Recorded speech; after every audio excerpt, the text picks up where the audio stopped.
할렐루야. 우리의 목자 되신 주님을 함께 찬양하면서 우리 이 새벽을 함께 오며 주님 앞에 나아가겠습니다. 우리 찬송가 570장 함께 찬송하시겠습니다. 찬송가 570장입니다. 통일 찬송가는 453장에 있습니다. 찬송가 570장 함께 찬송하시겠습니다. 주는 나를 기르시는 목자요, 나는 주님의 귀한 어린 양.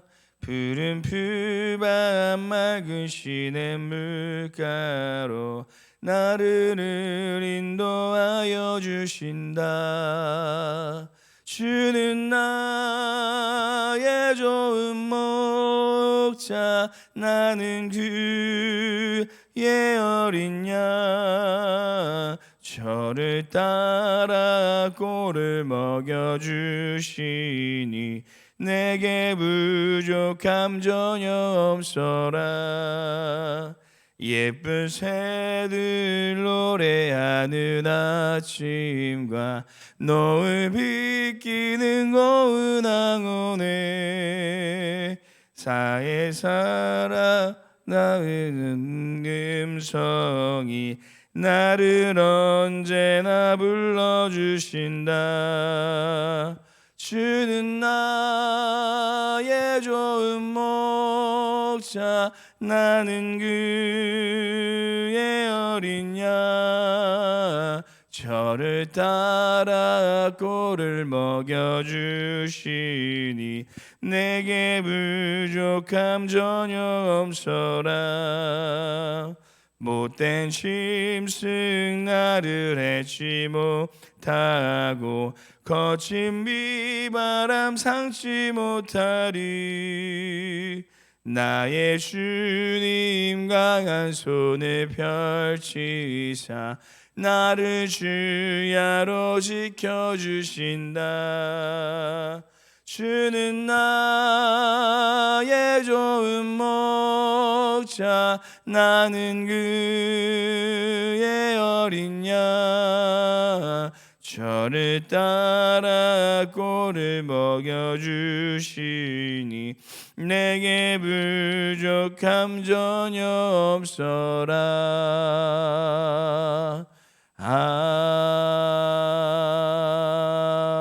아멘. 기도하시겠습니다. 우리의 목자 되신 하나님 아버지, 우리를 푸른 풀밭으로 인도하여 주시고 못됨 진승으로부터 지켜주시니 감사드립니다. 오늘도 그 목자 되신 주님의 음성을 듣고 그 말씀대로 살아가고자 이 새벽을 깨어 주님 앞에 나왔습니다. 우리에게 꿀송이보다 더 단 주님의 말씀을 허락하여 주시고 그 말씀으로 충만하여 줘서 그 말씀을 따라 믿음으로 살아갈 수 있는 은혜의 삶이 되게 하여 주시옵소서. 그래서 어떠한 유혹 속에서도 공격 가운데서도 굴하지 않게 하여 주시고 항상 우리를 향하여 강한 손을 펼치사 주여로 지켜주시는 하나님만을 신뢰하며 믿음으로 나아가는 은혜의 삶이 되게 하여 주시옵소서. 감사드리며 목자 되신 우리 예수님께서 우리를 지켜주실 것을 믿사오며 이 모든 말씀 우리 주 예수님의 이름으로 기도드립니다. 아멘. 오늘 함께 볼 말씀은 마태복음 14장 말씀입니다. 마태복음 14장 13절에서 21절 말씀, 신약성경 23페이지에 있습니다. 우리 찾으셨으면 함께 합독하도록 하겠습니다. 마태복음 14장 13절에서 21절 말씀 함께 읽겠습니다. 예수께서 들으시고 배를 타고 떠나사 따로 빈들에 가시니 무리가 듣고 여러 고을로부터 걸어서 따라간지라.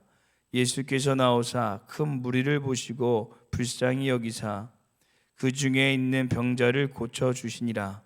저녁이 되매 제자들이 나와 이르되 이곳은 빈들이요 때도 이미 저물었으니 무리를 보내어 마을에 들어가 먹을 것을 사 먹게 하소서. 예수께서 이르시되 갈 것 없다. 너희가 먹을 것을 주라. 제자들이 이르되 여기 우리에게 있는 것은 떡 5개와 물고기 2마리 뿐이니이다. 이르시되 그것을 내게 가져오라 하시고 무리를 명하여 잔디 위에 앉히시고 떡 5개와 물고기 2마리를 가지사 하늘을 우러러 축사하시고 떡을 떼어 제자들에게 주시매 제자들이 무리에게 주니 다 배무리를 먹고 남은 조각을 12 강두리에 차게 거두었으며 먹은 사람은 여자와 어린애 외에 5,000명이 되었더라. 아멘. 제가 고등학교 때 필리핀 단기 선교를 이 2번을 간 적이 있는데요. 처음 갈 때는 많은 것들이 낯설고 해서 많이 헤매기도 했고 여러 가지를 많이 못하고 왔던 기억이 있습니다. 그런데 이 2번째 갔을 때는 좀 달랐습니다. 거기에 있는 기후와 상황 또 언어 여러 가지 등을 알아보고 준비하고 갔더니 그곳에 대하여 안 보였던 것이 보이게 되었고 잘 선교를 하고 왔던 기억이 있습니다. 이처럼 우리는 아는 것만큼 보게 되고 아는 것만큼 누릴 수 있습니다. 신앙도 마찬가지입니다. 우리가 따르는 예수님께서 누구이신지 아는 만큼 그 예수님이 보이고 그 예수님의 놀라운 은혜들을 누릴 수 있게 될 것입니다. 오늘 예수님께서는 말씀을 통해 우리에게 자신이 누구이신지 똑똑히 보여주고 계시는데요.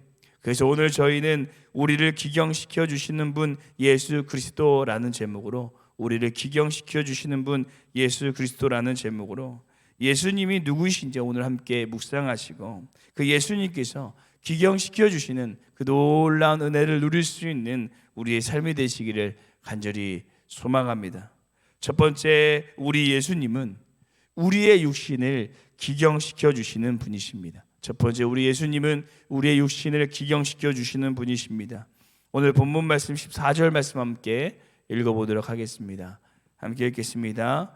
예수께서 나오사 큰 무리를 보시고 불쌍히 여기사 그 중에 있는 병자를 고쳐 주시니라. 아멘. 예수님께서 이 세례 요한의 죽음 소식을 들으시자 배를 타고 그곳을 떠나십니다. 그런데 예수님께서는 자신을 여전히 따라서 걸어오는 무리들을 보시고 그 무리를 불쌍히 여기십니다. 왜냐하면 그들 중에는 아픈 몸을 이끌고 오직 예수님만이 자신을 치유하실 있다라는 소망을 품고 이 멀리서부터 걸어온 사람들이었기 때문입니다. 그래서 예수님께서는 그들에게 나아가 그들의 연약한 육신을 치료해 주시는데요. 이처럼 예수님께서는 항상 이 연약한 영혼들을 불쌍히 여겨주시고 그들의 어려움을 치료하여 주시는 분이셨습니다. 그래서 마태복음 4장 23절과 9장 35절의 말씀을 보면 이 예수님의 3대 사역에 대해서 나오는데 예수님의 3대 사역이 가르치고 전파하고 그리고 치료하여 주시는 것이었습니다. 예수님께서는 이 땅에 계시는 동안 정말 수많은 병자와 연약한 가운데 있는 사람들을 치료해 주셨고 성경은 그것을 수없이 기록하고 있습니다.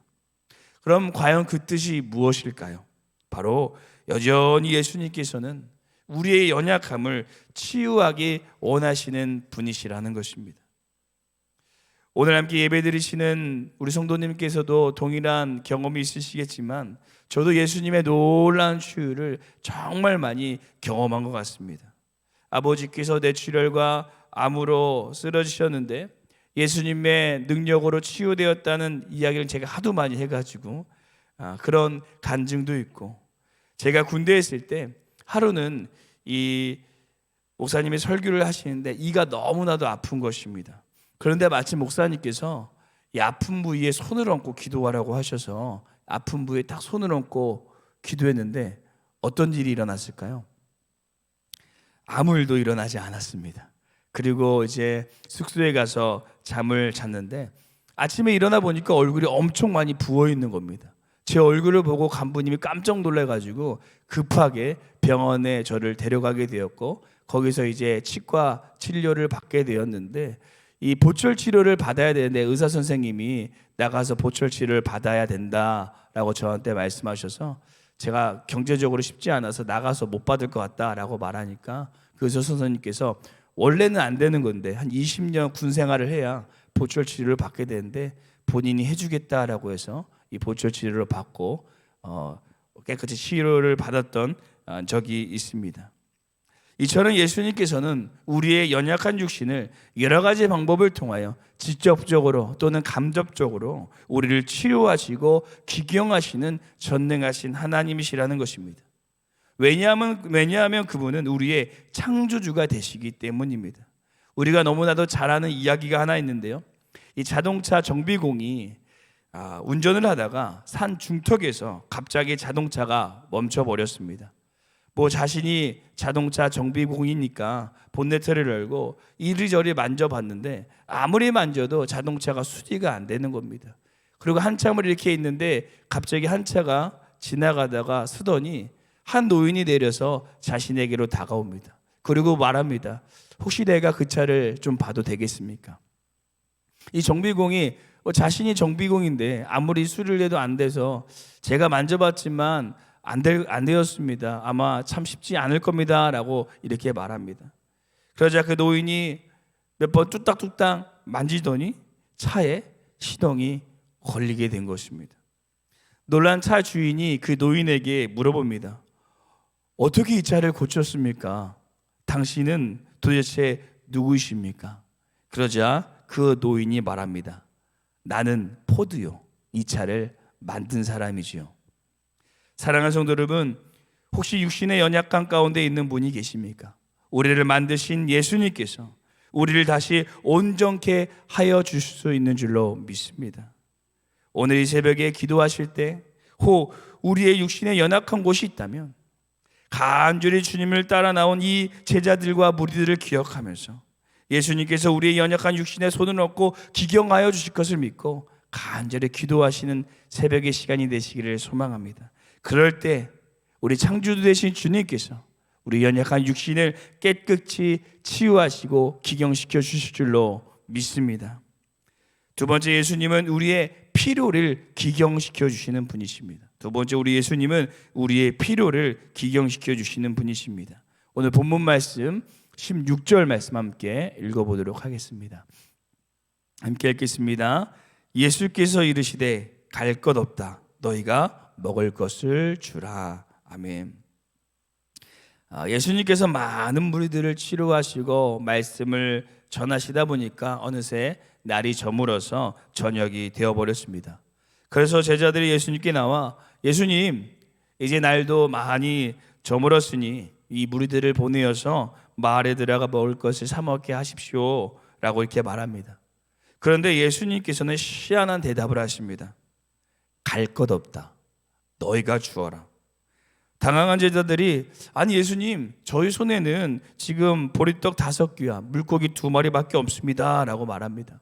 그러자 예수님께서 그것을 가져오라고 말씀하시고 축사하시며 이 앉은 자리에 사람들에게 나누어 주었는데 여자와 어린아이를 제외하고 5,000명이 맛있게 먹고 12강주리가 남는 놀라운 역사가 일어나게 됩니다. 이것을 통해 우리가 알 수 있는 것은 예수님께서는 자신에게 나온 모든 사람들의 필요를 채워주시는 분이시라는 것입니다. 예수님께서는 자신에게 나온 모든 사람들의 필요를 채워주시는 분이십니다. 예수님께서는 자신에게 나온 사람들을 절대 그냥 돌려보내지 않으시고 그들의 병을 치유하시고 갈급한 마음을 말씀으로 채워주실 뿐 아니라 배고픔을 품는 사람들에게 양식을 채워주시면서 그들이 품고 있는 모든 필요를 예수님께서 채워주셨습니다. 저도 아버지의 사업이 많이 힘들고 어려워서 이 외선촌 집에 살고 있을 때가 있었는데요. 근데 놀라운 것이 하나님께서 그 어려움 중에도 제 지갑은 항상 이 용돈이 떨어지지 않는 역사를 경험한 적이 있습니다. 하루는 이제 대학교에 가야 되는데 가는 차비밖에 없어가지고 일단 어떻게든 대학교를 가서 한번 해보자 해서 대학교를 가서 점심시간이 돼서 기도실에서 기도하고 나오는데 학교 선배가 갑자기 저한테 밥을 사주겠다고 해서 밥을 얻어먹고, 또 갑자기 친구가 와서 간식도 사주겠다고 해서 간식도 얻어먹고, 그래서 이제 집에 와야 되니까 정류장에 딱 서 있는데 하나님께서 고등학교 때 친한 친구를 보내주셔서 그 친구한테 차비를 받아서 집에 온 적이 있습니다. 우리가 이렇게 예수님께서는 항상 우리의 필요와 어려움을 아시고 우리의 것을 채워주시는 분이시라는 것입니다. 사랑하는 성도 여러분, 우리의 삶의 필요로 인하여 어려움 가운데 있는 분들이 있으십니까? 그것이 마음의 결핍이 될 수도 있고, 경제적인 결핍이 될 수도 있고, 영적인 결핍이 될 수도 있습니다. 하지만 분명한 사실은 예수님께서는 자신에게 나온 모든 사람을 그냥 돌려보내지 않으신다는 것입니다. 우리가 주님 앞에 우리의 필요를 내려놓고 기도할 때 예수님께서는 우리의 모든 필요를 기경시켜 주시고 채워주실 분이십니다. 오늘 그 주님 앞에 우리의 모든 필요를 내려놓고 믿음으로 기도하심으로 우리 모든 필요가 채워지는 놀라운 역사를 경험하시기를 간절히 소망합니다. 마지막 세 번째, 가장 중요한 것인데요, 예수님은 우리의 영혼을 기경시켜 주시는 분이십니다. 우리 예수님은 우리의 영혼을 기경시켜 주시는 분이십니다. 우리 본문 말씀 22절 말씀 함께 읽어보도록 하겠습니다. 함께 읽겠습니다. 예수께서 즉시 제자들을 재촉하사 자기가 무리를 보내는 동안에 배를 타고 앞서 건너편으로 가게 하시고. 아멘. 이런 놀라운 기적을 일으키신 예수님께서 22절 말씀을 보니까 즉시 재촉하사 제자들에게 건너편에 가라고 하시고, 예수님께서도 그 무리를 떠나 건너편으로 가십니다. 절대 무리를 떠나지 않으셨던 예수님께서 왜 갑자기 무리를 떠나게 되시는 것일까요? 바로 이런 놀라운 기적을 경험했던 이 무리들이 예수님을 세상적인 왕으로 세우려고 했기 때문입니다. 우리 요한복음 16장 26절 말씀 앞에 화면에 준비되어져 있는데 함께 읽어보도록 하겠습니다. 함께 읽겠습니다. 예수께서 대답하여 이르시되 내가 진실로 진실로 너에게 이르노니 너희가 나를 찾은 것은 표적을 본 까닭이 아니요 떡을 먹고 배부른 까닭이로다. 아멘. 정말 한 번도 경험하지 못한 놀라운 기적을 이 연속적으로 경험한 이 무리들의 마음이 어땠을까요?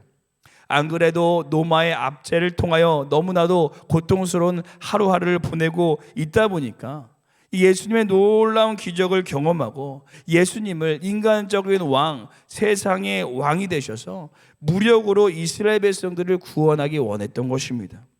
하지만 예수님의 뜻은 거기에 있지 않았습니다. 우리 요한복음 6장 36절 말씀 읽어보도록 하겠습니다. 함께 읽겠습니다. 예수께서 이르시되 나는 생명의 떡이니 내게 오는 자는 결코 줄이지 아니할 터이요 나를 믿는 자는 영원히 목마르지 아니하리라. 아멘. 예수님께서 우리의 육신과 필요를 기경시키기 위하여 이 땅에 오셨지만 예수님께서 오신 진정한 목적은 우리의 영혼을 기경하기 위하여 이 땅에 오셨다라는 것입니다. 곧 우리를 구원하셔서 영원한 생명을 주시기 위해 이 땅에 오신 것입니다. 그래서 예수님께서는 그 영혼 구원의 사명, 십자가의 상명을 감당하기 하시고자 세상의 왕으로 삼으려고 했던 이 무리들에게로부터 떠나게 되신 것입니다. 사랑하는 성도 여러분, 예수님께서는 우리의 영혼을 기경시켜 주시는 분이십니다. 그리고 지금 우리는 이 사순절 기간을 통해 그 예수님의 사명의 절적인 십자가의 사건, 그 고난의 깊은 이 묵상을 하는 시간을 보내고 있습니다. 어떻게 매일 저녁 잠들기 전 이 사순절 묵상을 통해 더 깊이 그 예수님의 십자가의 은혜를 묵상하고 계신가요? 우리의 영혼을 구원하러 그래서 우리를 위해 십자가에 달리신 예수님의 놀라운 은혜를 기억하시면서 이 사순절 기간 특별히 주님 앞에 더 가까이 나아가시고 더불어 우리도 그 고난에 동참하심을 통하여서 그 부활의 영광에 참여할 수 있는 우리의 삶이 되시기를 간절히 소망합니다. 그 주님께서 우리의 영혼을 기경시켜 주시고 날마다 우리 가운데 함께하여 주실 줄로 믿습니다. 기도하시겠습니다. 우리를 기경시켜 주시길 원하신 하나님 아버지, 오늘 하나님께서 이 땅에 우리를 위해 보내신 예수님께서 누구신지 더 깊이 묵상하게 하심을 감사드립니다. 우리의 연약한 육신의 필요와 또 우리의 영혼을 구원하여 주실 그 주님을 날마다 소망하며 그 주님 앞에 우리의 모든 무거운 짐, 우리의 건강의 어려움, 삶의 어려움, 우리의 모든 필요를 믿음으로 내려놓고 기도하게 하여 주시고, 그래서 우리를 기경하시고 채우시는 하나님의 놀라운 능력을 경험하는 은혜의 삶이 되게 하여 주옵소서. 또 무엇보다 우리의 영혼을 기경하시는 우리 주님을 믿음으로 바라봅니다. 주님, 이 사순절 기간 주님의 놀라운 은혜를 더 깊이 묵상함을 통하여 주님과 더 가까이 나아가는 삶이 되게 하시고, 하나님께서 우리의 영혼을 기경시켜 주시는 놀라운 은혜를 경험하는 믿음의 삶이 되게 하여 주시옵소서. 그 주님께서 언제나 우리 가운데 함께하여 주실 것을 믿사오며 감사드리며 예수 이름으로 기도드립니다. 아멘. 하늘에 계신 우리 아버지여, 이름이 거룩히 여김을 받으시오며 나라가 임하옵시오며 뜻이 하늘에서 이루어진 것 같이 땅에서도 이루어지리라. 오늘 우리에게 일용할 양식을 주시옵고 우리가 우리에게 죄 진 자를 사하여 준 것 같이 우리 죄를 사하여 주시옵고 우리를 시험에 들게 하지 마시옵고 다만 악에서 구하옵소서. 나라와 권세 영광이 아버지께 영원히 있사옵나이다. 아멘. 이 시간 함께 기도하실 때 두 가지 기도의 제목을 먼저 품고 기도하겠습니다. 첫 번째 기도하시기는 우리를 떠나시지 아니하시고 기경하시는 예수님께서 우리의 육신의 연약함과 필요를 채워주시고 주님 기경하여 주시옵소서. 우리의 삶의 모든 연약함을 이 시간 주님 앞에 내려놓고 기도하기를 소망합니다. 두 번째 기도하시기는 이 사순절 기간 생명의 떡으로 오신 예수님을 기억하며 주님께 더 가까이 나아가고 십자가의 고난에 동참할 수 있는 이 사순절 기간이 되게 하여 주시옵소서. 이 두 가지 제목을 놓고 함께 기도하시고 우리 교회와 담임 목사님이 함께 기도하시고 개인 기도하도록 하겠습니다. 함께 기도하시겠습니다.